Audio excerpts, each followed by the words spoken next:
تمام حمد ہے اس ذات واجب کے لیے جو ہر حمد کے لائق،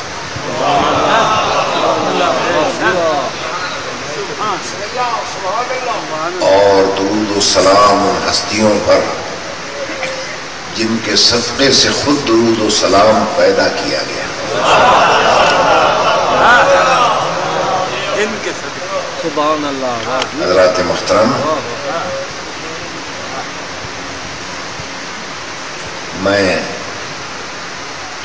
چند دنوں سے فالج جیسے موذی مرض کا شکار ہوئے ہیں۔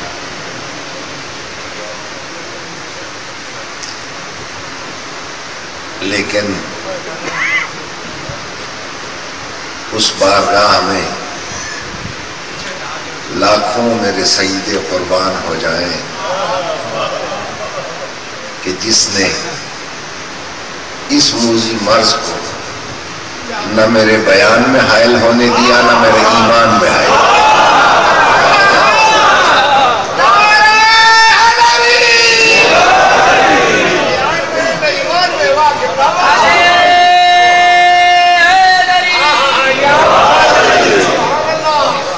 گویا کربلا کا شہنشاہ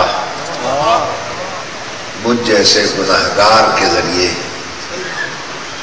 یہ متنبہ فرما رہا ہے کہ جب فالج جیسا موذی مرض میرے ایک معمولی خطیب کے بیان میں حائل نہیں ہو سکتا تو معمولی بخار میرے نانا کے بیان میں کیسے حائل؟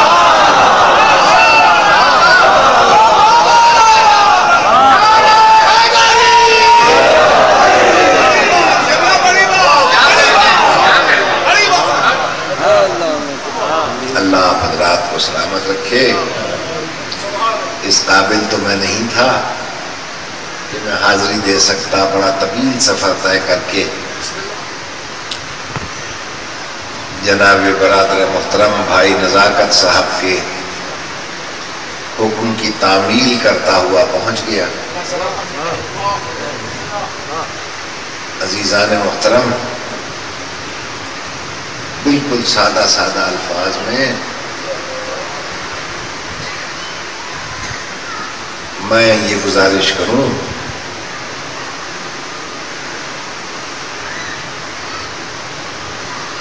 کہ اللہ کی طرف سے، خدائی حکومت کی طرف سے، اللہ کی گورنمنٹ کی طرف سے اس دنیا میں مخصوص بندوں کو کچھ عہدے عطا ہوتے ہیں۔ وہ عہدے اللہ خود ہی عطا کرتا ہے اور خود ہی اس کا اعلان کرتا ہے۔ وہ یہ کبھی گوارا نہیں کرتا کہ جسے ہم بنائیں اسے لوگ بنائیں،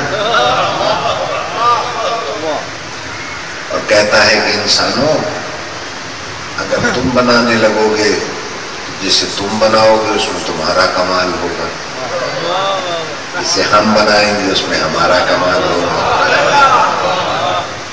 تم خاکی انسان ہو، تمہارا بنایا ہوا خاکی ہوگا۔ ہم نور السماوات والارض ہیں، ہمارا بنایا ہوا نور ہوگا۔ تم بے اختیار ہو، تمہارا بنایا ہوا بے اختیار ہوگا۔ ہم صاحب اختیار ہیں، ہمارا بنایا ہوا احمد مختار ہوگا۔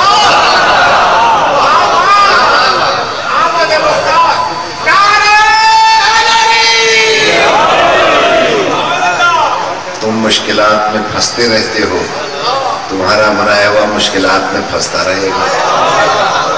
ہم حلال مشکلات ہیں، ہمارا بنایا ہوا مشکل کشا ہوگا۔ سیدھی سادی سی بات ہے، جو تمہارے گھر سے آئے گا وہ تم جیسا ہوگا، اور جو ہمارے گھر سے آئے گا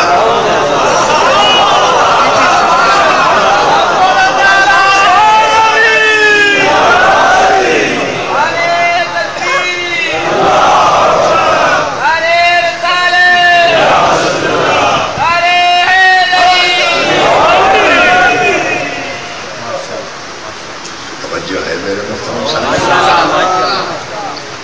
اور پھر جسے وہ بنا دیتا ہے اس کی بڑی لاج رکھتا ہے، اس کی بڑی عزت رکھتا ہے، اپنے بنائے ہوئے کو رسوا نہیں ہونے دیتا، اور وہ کہتا ہے خبردار کوئی اس کا مقابلہ نہ کرے جسے ہم بنا رہے ہیں، چاہے میں خاک کا بنا دوں، چاہے میں مٹی کا بنا دوں، خاک میں ملا دوں گا اس کو جو اس سے ٹکرائے گا، مٹی میں ملا دوں گا جو اس کے منہ آئے گا جسے ہم بنا رہے ہیں۔ سب سے پہلے اس نے اپنا ایک نمائندہ بنایا، بناتے ہی اس کے سر پہ اپنی خلافت کا تاج رکھ دیا۔ تاج رکھا ہی تھا کہ ایک بڑے میاں آ کر پڑے، اللہ نے اس کو نہ مارا نہ پیٹا نہ سولی پہ لٹکایا کہ یہ جیتا رہے، یہ زندہ رہے، مگر قیامت تک کسی شریف کو منہ دکھلانے کے قابل نہ رہے۔ یہ انجام ہے اس سے ٹکرا جانے کا جسے اللہ نے بنایا تھا۔ توجہ ہے میرے محترم صاحب؟ اور جب سے اس کو اللہ نے بارگاہ سے نکالا ہے آرام اسے بھی نہیں آیا، کبھی کہیں ہے، کبھی کہیں ہے، کبھی کہیں ہے، اور کوئی فرقہ کوئی مذہب ایسا نہیں ہے جس کے علماء اس پر لاحول نہ پڑھتے ہوں، اس پر لعنت نہ بھیجتے ہوں۔ میں نے تو یہی دیکھا پاکستان میں ہے تو کوئی یہاں لاحول پڑھ رہا ہے، انگلستان گیا تو کوئی وہاں لگا ہوا ہے اس کے پیچھے، امریکہ گیا تو کوئی اس پہ وہاں لعنت بھیج رہا ہے۔ بھائی ہر جگہ کیوں لعنت ہوتی ہے؟ کہ جناب یہ بڑا خبیث ہے، یہ گمراہ کرتا ہے۔ جو فرض کرو اگر وہ صبح 8 بجے اسلام آباد میں ہے تو پھر لاہور والے کو لعنت کا حق تو نہیں ہے؟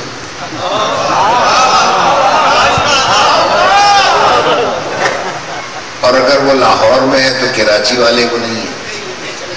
مگر ہر جگہ ایک ہی وقت میں اس پر لاہور بھی اور لعنت بھی ہو رہی ہے۔ میں نے پوچھا علماء سے کیوں کرتے ہو ایسا؟ یہ بڑا خبیث ہے، یہ گمراہ کرنے ہر جگہ پہنچ جاتا ہے۔ میں نے کہا یہ مہمہ میری سمجھ میں تو آیا نہیں کہ شیطان پر اتنا پکا ایمان ہے کہ اسے ہر جگہ حاضر ناظر سمجھتے ہیں۔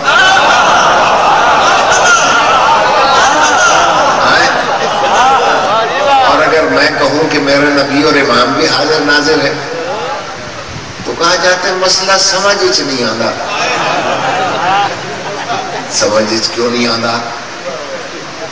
اگر گمراہ کرنے والا ہر جگہ حاضر ناظر ہو سکتا ہے تو کیا ہدایت کرنے والا ہر جگہ حاضر ناظر ہو سکتا ہے؟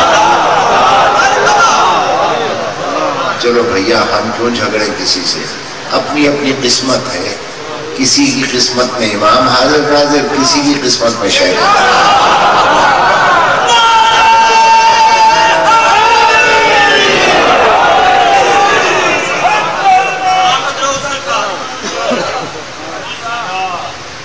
اچھا اب اگر اس کے گمراہ کرنے پر ہم گمراہ ہو گئے اور قیامت کے دن اللہ نے کہا پھینک دو اسے جہنم میں، تو بھائی مجھے یہ کہنے کا حق ہے یا نہیں؟ یا اللہ کیوں جہنم جاؤں میں کہ تو نے یہ گمراہی کی، تو نے یہ غلطی کی، تو نے یہ گناہ کیا؟ تو میں کہہ سکتا ہوں اس میں میرا کیا قصور ہے؟ ایک طرف میں تھا کمزور انسان، میرے مقابلے میں تیری حکومت کا اپوزیشن لیڈر شیطان،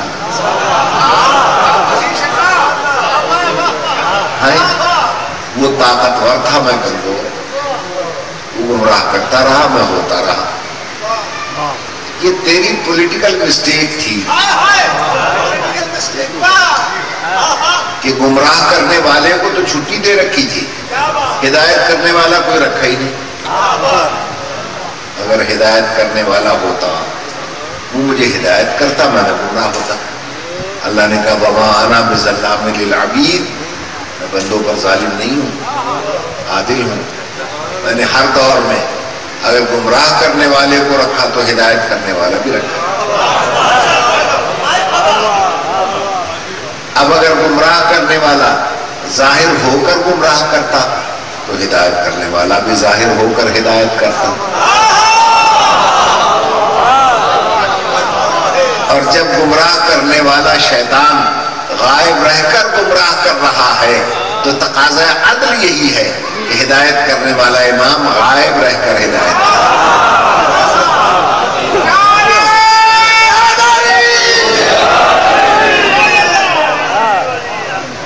توجہ ہے صاحبان. اب یہ کہا جاتا ہے کہ صاحب غیبت سمجھ میں نہیں آتی. بھائی اگر آپ سمجھنا چاہیں تو سمجھ میں آ جائے گی. اس لیے کہ آپ پیغمبر اکرم سے لے کر میرے 11ویں امام تک کے فرامین پڑھیں. کون ہے ہمارا 12واں؟ صاحب الدعوت النبویہ. اس کی نبی جیسی دعوت ہے. والعصمت الفاطمیہ، فاطمہ جیسی عصمت ہے. والصولۃ الحیدریہ، حیدر جیسا اس کا حملہ ہے. والحلم الحسنیہ، حسن جیسا حلم ہے. والشجاعت الحسینیہ، حسین جیسی شجاعت ہے. ومعاصر الباقریہ وآثار الجعفریہ، امام جعفر صادق جیسے آثار ہیں اس کے. وعلوم الکاظمیہ، امام موسیٰ کاظم جیسے علوم ہیں. والحجج الرضویہ، امام علی رضا جیسی دلیلیں ہیں اس کے پاس. والجود التقویہ، امام تقی جبا جیسی سخاوت ہے اس کی. والنقابت النقویہ، امام علی نقی جیسی نقابت، طہارت اور لطافت ہے اس کی. والحیبت العسکریہ، امام عسکری جیسی اس کی حیبت ہے. اور جب غیبت کا ذکر آیا اب ارشاد ہوا والغیبت الالہیہ، اس کی اللہ جیسی غیبت.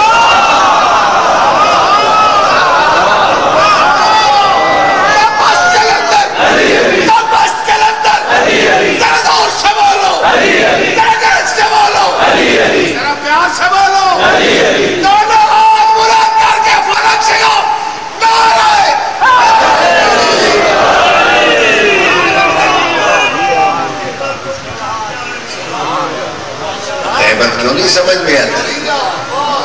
اس کی اللہ جیسی غیبت ہے. جیسے اللہ غائب ہے ویسی اس کا نمائندہ غائب ہے. توجہ ہے یہ نہیں ہے؟ ہاں البتہ یہ ضرور ہے کہ بیچارے مومن کا دل دکھتا ہے کہ اصلی چھپے ہوئے ہیں، نقلی چلے آ رہے ہیں. توجہ ہے یہ نہیں؟ کتنے نقلی آ گئے. کبھی کعبے پہ قبضہ کر لیتے ہیں، کبھی قادیان میں آ جاتا ہے کوئی. توجہ ہے یہ نہیں؟ اصلی پردے میں چھپے ہوئے.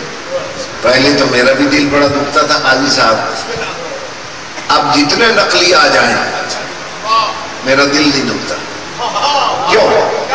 اس لیے کہ نقل ہوتی ہے ہمیشہ اصل. نقلیوں کا آنا بتلاتا ہے کوئی اصلی موجود ہے.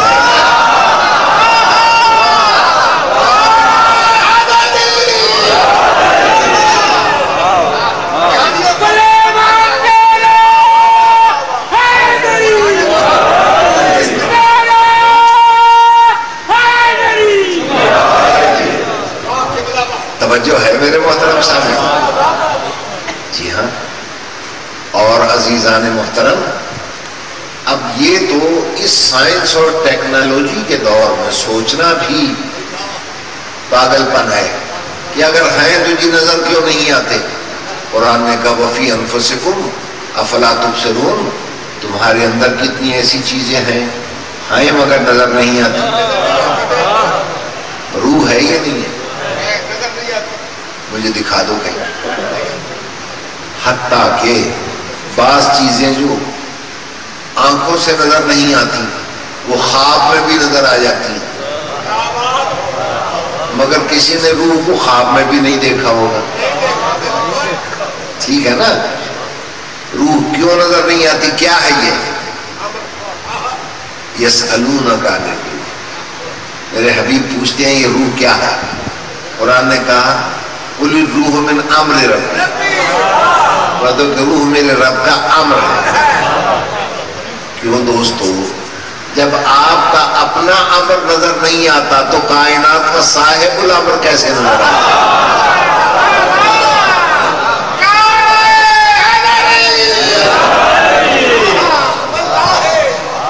توجہ ہے صاحبان؟ روح امر ہے، جس دن بدن سے یہ امر نکل جائے گا بدن مردہ ہو جائے گا، اور جس دن کائنات سے صاحب الامر نکل جائے گا کائنات مردہ ہو جائے گی، اسی کو قیامت کہتے ہیں۔ توجہ ہے میرے محترم سامنے؟ مل کے صلوات پڑھ لیں بابا۔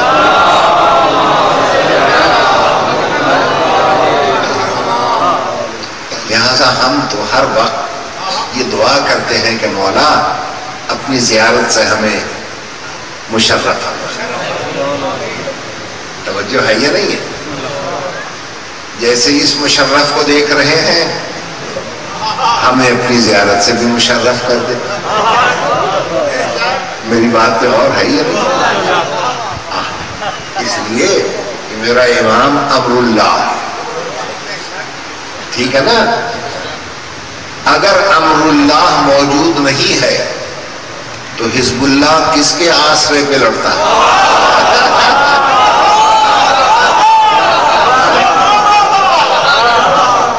توجہ ہے میرے محترم سامنے؟ جی ہاں، امر اللہ بھی ہے اور اس کا جانثار حزب اللہ بھی ہے، ٹھیک ہے؟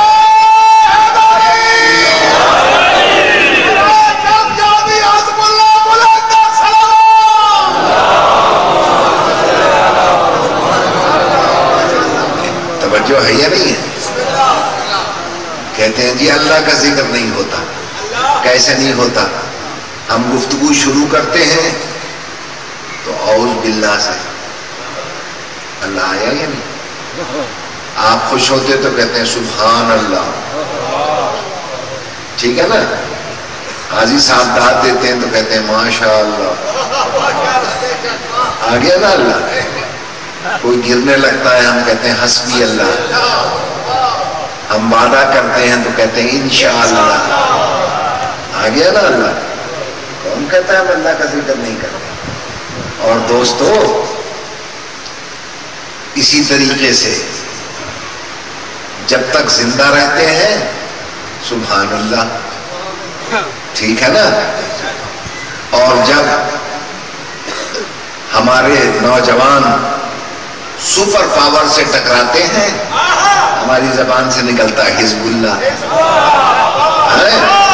اور جب امریکہ اور اسرائیل کی ایجنٹ مرتے ہیں ہم کہتے ہیں انا للہ۔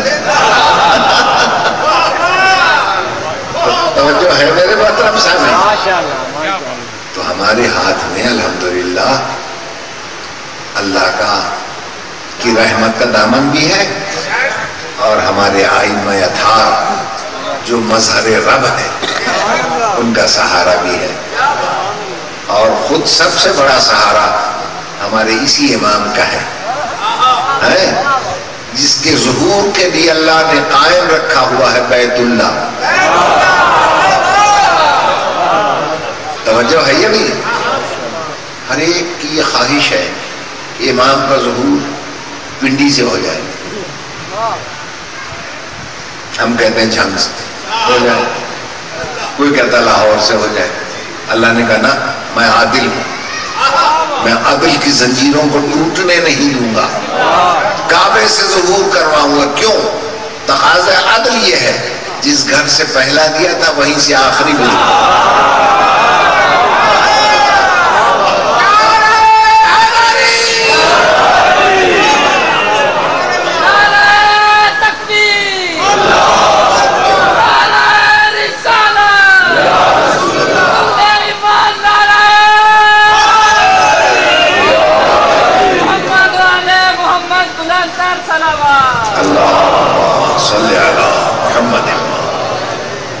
توجہ ہے میرے محترم سامنے؟ چنانچہ اللہ نے ہمیں اپنے گھر سے پہلا بھی دیا تھا اور آخری بھی وہیں سے دے گا. توجہ ہے یہ نہیں؟ کیوں وہاں سے ظہور ہوگا؟ تاکہ دنیا دیکھ لے کہ امام کی آمد پر دیوار کیسے شق ہوتی ہے. توجہ ہے یہ نہیں؟ اور آج تک پہلے کی آمد پر جہاں سے دیوار شق ہوئی تھی وہ لکیر باقی ہے یہ نہیں ہے؟ اور ہم کون ہیں اس لکیر کے فقیر؟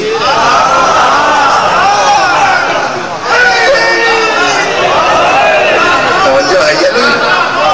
جی ہاں، ہم اس لکیر کے فقیر ہیں اور صاحب لکیر جناب امیر. حکومتوں کے خزانے خالی ہو گئے، جرمنی اور امریکہ کے انجینئر تھک کے بیٹھ گئے مگر وہ لکیر نہ مٹی. توجہ ہے یہ نہیں ہے؟ تو جن حکومتوں کے بڑے بڑے انجینئر میرے مولا کی نشانی ایک لکیر کو نہ مٹا سکے، ان حکومتوں کے گداگر میرے مولا امیر کو کیسے مٹا سکے؟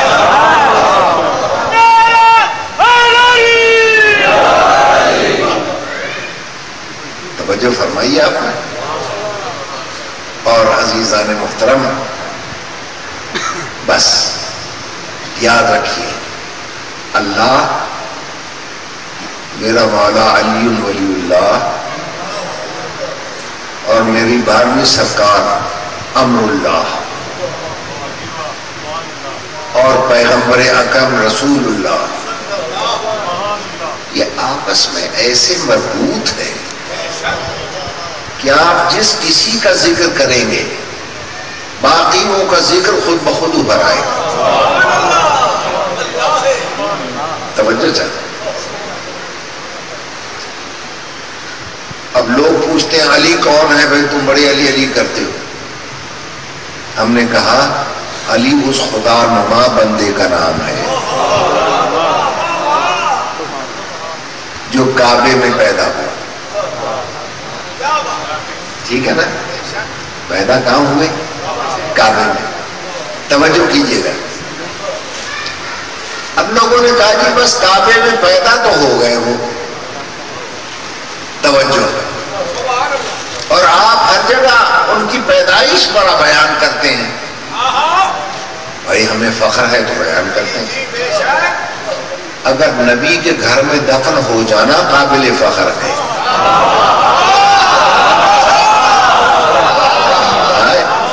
اللہ کے گھر میں پیدا ہونا قابل فخر کیوں نہیں ہے؟ توجہ ہے یا نہیں صاحب؟ اچھا، اب کل ایک صاحب ایک بچہ اٹھا لائے اور وہ کہیں کہ ہاتھ چومو ہاتھ چومو ہاتھ چومو اس کے. کیوں؟ یہ دبئی میں پیدا ہوا. ارے بھائی، ارے قاضی صاحب آپ پوچھیں گے بھائی دبئی میں پیدا ہونا کون سی کمال کی بات ہے؟ سیدھی سی بات ہے، جہاں ماں باپ رہتے ہیں بچے وہی تو پیدا ہوتے ہیں.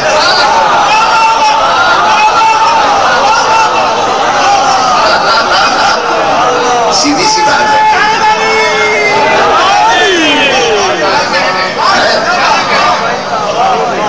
تو جی کعبہ جو ہے اس میں پیدائش تو قابل فخر ہے بھائی، اس لیے ہے کہ وہ بیت اللہ ہے،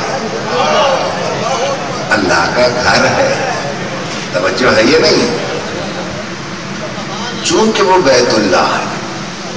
اب دیکھیے میں نے کیا کہا تھا، فضیلت علی کی ہو تیسے نکلے گا اللہ، بیان کی ولادت علی کی تیسے نکل رہا ہے اللہ. توجہ ہے یہ نہیں؟ پھر علی کو کس نے پالا جی؟ پیغمبر نے. وہ کون تھے؟ پیغمبر جو تھے وہ بڑے بھائی تھے. بھائی ہر بڑا بھائی چھوٹے بھائی کو پال لیتا ہے، اس میں کون سی فخر کی بات ہے جی؟ وہ عام بھائی نہیں ہے، وہ رسول اللہ ہے. پرورش بیان ہوئی علی کی تہ سے نکلا رسول اللہ. توجہ ہے یہ نہیں؟ ماشاءاللہ. اچھا یہ ایسے کہنے بھی تو شیعہ ہی بیان کرتے ہیں. میں کہتا ہوں میرے سنی بھائی پڑھے نعت پڑھیں گے رسول کی، ایسے علی نہ نکلے میں تقریر کرنی چھوڑ دوں گا. نعت پڑھیں شاہ مدینہ یسرد والی سارے نبی تیرے در کے سوالی.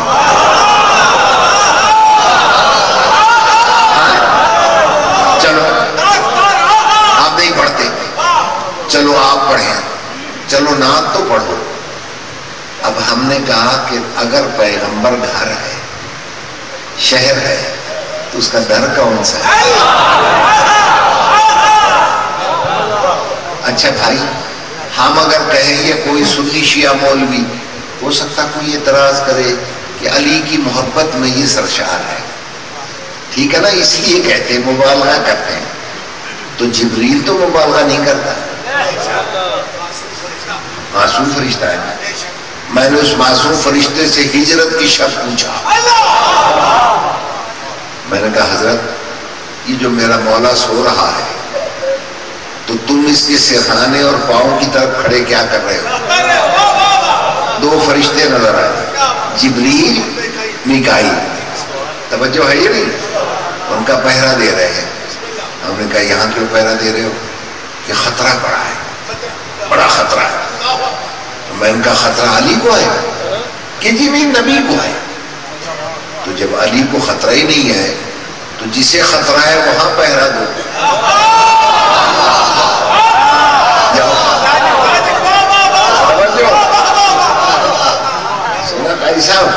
میں نے جبریل سے کہا بھائی جہاں خطرہ ہے وہاں جا کے پہرا دو، یہ علی پہ پہرا کیوں دے رہے ہو؟ دونوں فرشتوں نے کہا آخر ملا ہے نا، تیری مت ماری گئی ہے، تیری سمجھ میں بات نہیں آتی کہ جب خطرہ گھر کو ہوتا ہے تو پہرا در پہ ہوتا ہے.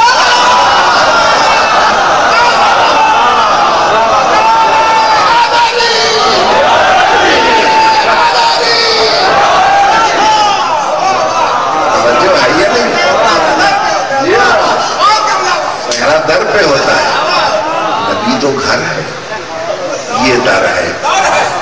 اب پڑھو مولوی کی نعت سارے نبی در دے سوا.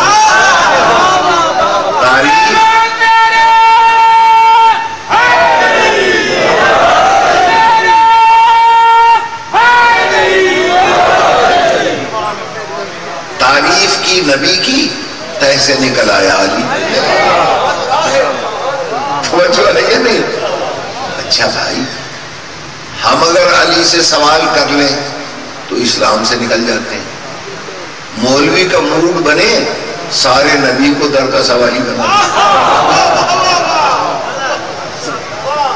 توجہ نہیں. اچھا پیغمبر تو ہیں شہر، کیوں بھائی؟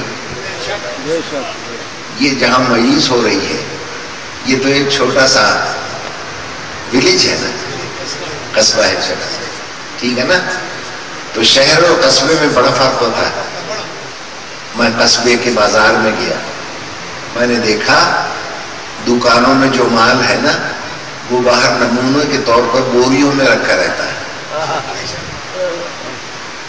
باجرہ، مکئی، گندم، جوار. توجہ ہے یہ نہیں؟ بھائی اس کا نمونہ باہر ہے، دکان کے اندر یہ مال موجود ہے. کیوں؟ کہ جناب یہ ہے قصبہ، یہ گاؤں ہے، یہ چیزیں یہاں پیدا ہوتی ہیں، یہاں بکتی ہیں. یہ شہر تو ہے نہیں. اور اسلام آباد کیا ہے، پنڈی کیا ہے، وہ شہر ہے. توجہ. اور شہر کسے کہتے ہیں؟ جہاں امریکہ کا مال، جاپان کا، چین کا، لندن کا، فرانس کا، روس کا، کوریا کا مال بکے، اسے کہتے ہیں شہر. اب جب میں شہر کے اندر گیا بازار میں تو بڑے بڑے گودام، اب گودام میں جو کچھ ہے نظر تو آتا نہیں، توجہ ہے یا نہیں؟ تو گودام کے دروازے پر نمونہ رکھ دیتے ہیں کہ وہ جو چیز شہر میں ہے نا گوداموں میں چھپی ہوئی، وہ دروازے پر بطور نمونہ دیکھ لو، توجہ ہے یا نہیں؟ اچھا، اب نبی نے کہا میں علم کا قصبہ ہوں یا بستی ہوں؟ شہر ہوں، شہر میں تو کائنات کا مال بکتا ہے، اب اس شہر میں کیا کیا چیزیں مل رہی ہیں؟ ہم نے کہا دروازے پہ دیکھو نمونہ کیا ہے۔ دروازے پر جب نمونہ دیکھا تو پتہ چلا آدم کا علم، نوح کا حلم، موسیٰ کی ہیبت، عیسیٰ کی طریقت، یوسف کا حسن، یحییٰ کا زہد، محمد کا جمال، اللہ کا جلال۔ توجہ آئی ہے نہیں؟ میرے دوستو، نبیوں کے پاس یہی تو مال ہے نا کل، اب یہ مال کہاں سے لیں گے؟ شہر سے، اور شہر سے لینے کے لیے سوالی بنیں گے در کے، توجہ ہے یا نہیں؟ در بتائے گا کہ ان سب کے لیے شہر میں مال موجود ہے۔ آدم آئیں گے علم لے جائیں گے، نوح آئیں گے زہد لے جائیں گے، یوسف آئیں گے حسن لے جائیں گے، توجہ ہے میرے محترم سامنے؟ اور عزیزان محترم، مزے کی بات یہ ہے کہ دروازے پر جو فقیر آ کر مانگتا ہے تو وہ صرف اللہ کے نام پہ نہیں مانگتا، اگر وہ چاہتا ہے، اگر وہ چاہے کہ مجھے بہت کچھ مل جائے تو ساتھ ساتھ نعرہ لگاتا ہے، گھر والوں تھوڑے بچیاں دی خیر، توجہ ہے یا نہیں؟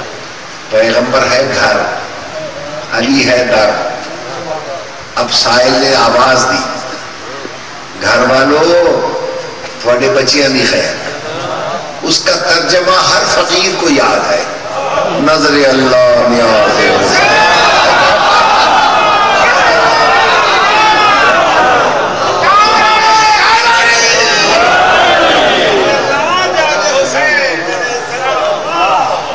توجہ ہے یہ نہیں ہے؟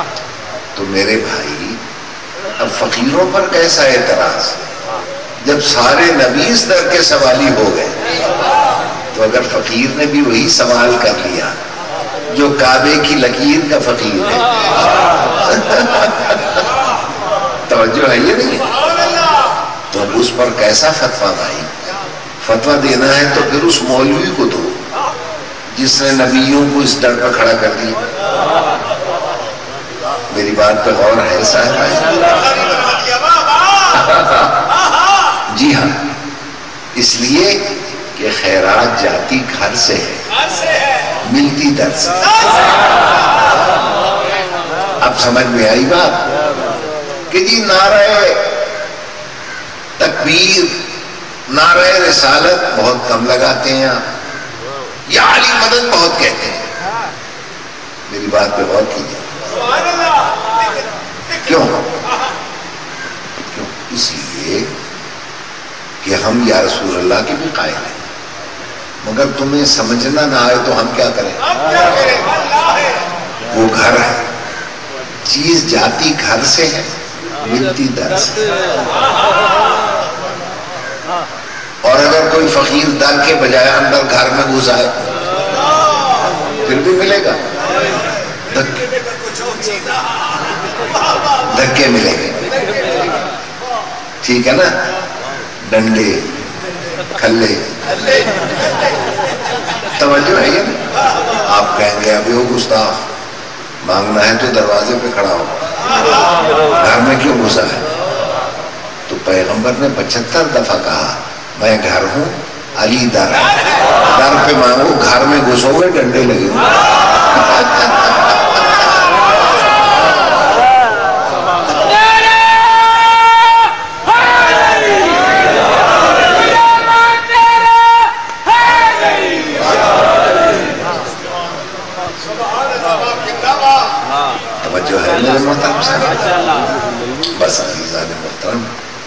بتاؤں آپ کو، طبیعت میں نقاہت اتنی ہے کہ میں پوری قوت سے تو خطاب کر نہیں سکتا، اور بیان سمیٹتے ہوئے ایک بات کہتا ہوں، میرا مولا علی وہ معجز نما ہے، بلکہ بذات خود معجزہ ہے۔ معجزہ اسے کہتے ہیں جو نہ سمجھ میں آئے نہ اس کا کوئی مقابلہ کر سکے، ٹھیک ہے نا؟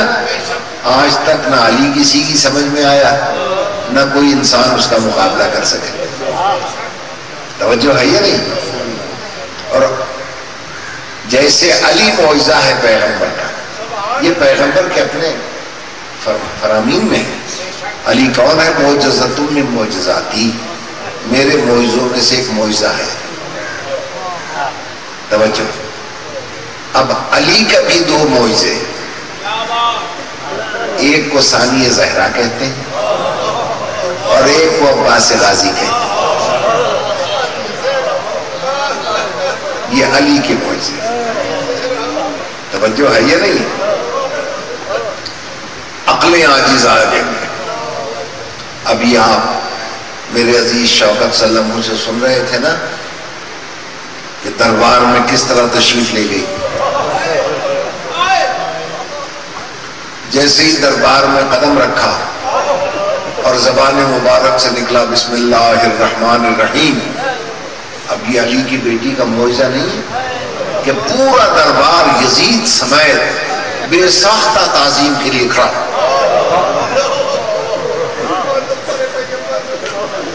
خدا کی قسم، پورا دربار تعظیم کے لیے کھڑا ہو گیا، نیزے گر گئے، تلواریں گر گئی، اور بسم اللہ سن کر ایک نابینا صحابی بیٹھا تھا، ابو برزہ اسلمی، ساتھ والے سے کہتا ہے میں رسول کا صحابی ہوں، مجھے سوچ کے بتانا یہ دربار میں علی بول رہے ہیں؟ علی ہے؟ کہا بابا علی نہیں ہے، پھر کون ہے؟ کہ بنت علی۔ گھبرا کے کہتا ہے بنت علی اور شرابی کا دربار کیسے آئی ہے؟ ساتھ والا کہتا ہے بابا آئی نہیں، لائی گئی۔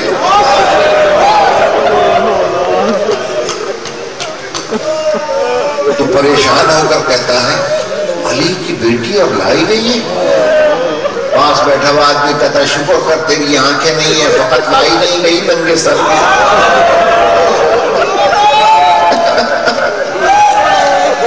اس کے ہاتھ بھی گردن سے بندھے ہوئے ہیں۔ وہیں سے آواز دے کر کہتا ہے علی کی بیٹی اپنے آپ کو اکیلا نہ سمجھنا، میں تیری مدد کے لیے آ رہا ہوں۔ بعض لوگ یہ اعتراض کرتے ہیں کہ باپ کے لہجے میں کیوں بولی؟ ان کو کیا پتا یہ معجز نما باپ کی معجز نما بیٹی ہے، یہ ولی کی ولیہ بیٹی ہے۔ یہ بتلانا چاہتی تھی وہ بے حیا یزید، تو نے چادر چھین کر یہ سمجھا کہ ہم پردے سے محروم ہو گئے؟ او بے غیرت سن، میں وہ عظیم پردے دار ہوں جو اپنی آواز کا پردہ رکھنا بھی جانتا ہوں۔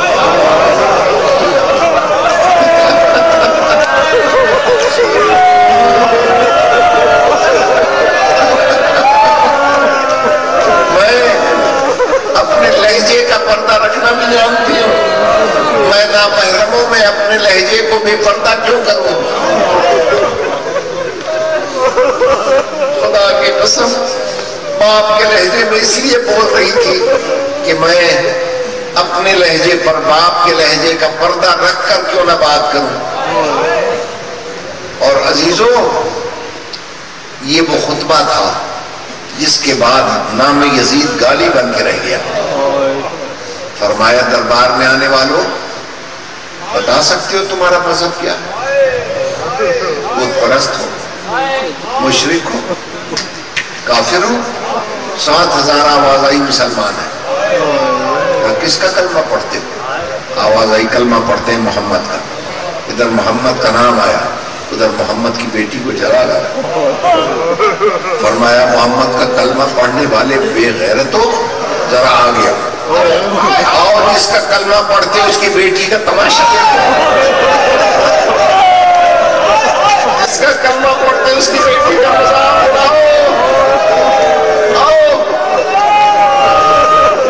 سارا دربار چیخ پڑا، او بے غیرت یزید یہ تو نے کیا کر دیا؟ اچانک دربار کا پردہ اٹھا۔ اس خطبے کے بعد ایک سفید سر والی بی بی سر پیٹتی ہوئی دربار میں داخل ہوئی، واہ محمد واہ لیا۔ یزید نے دیکھا تو اس کی اپنی بیوی تھی ہند، جلدی سے ابا اتار کے اس پہ پھینکی اور کہا تو لوگوں میں کیوں گھس آئی، واپس جا۔ یزید کی بیوی نے یزید کو دھکا دیا، اس کی ابا ایک طرف پھینک دی۔ بے غیرت کمینے، اپنی بیوی کے پردے کا اتنا خیال ہے، جس کی ماں کا جنازہ رات کے اندھیرے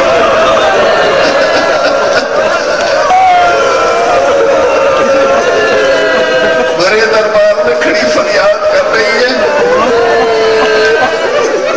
اور اس کے سر پہ کوئی چادر رکھنے والا بھی نہیں ہے۔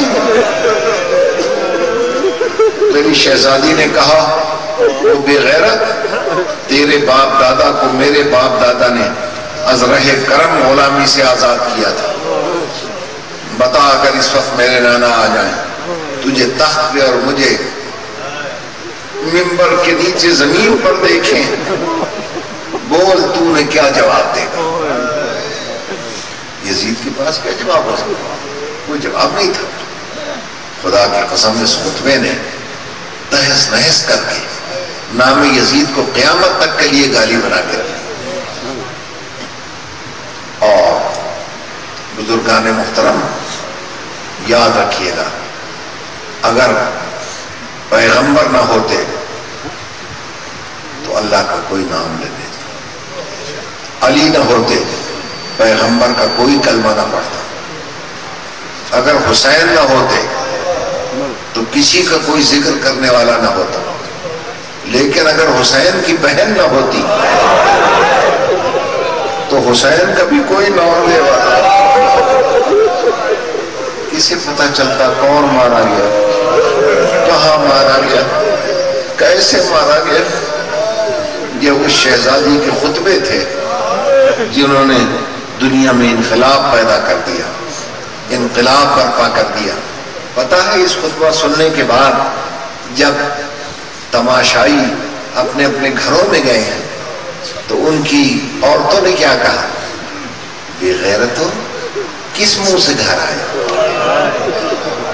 بے حیاؤ بے شرموں کس منہ سے گھر آیا؟ جس کے گھر سے دنیا نے پردہ سیکھا اس کو ننگے سر دیکھایا،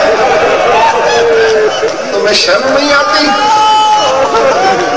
بے غیرت انسانوں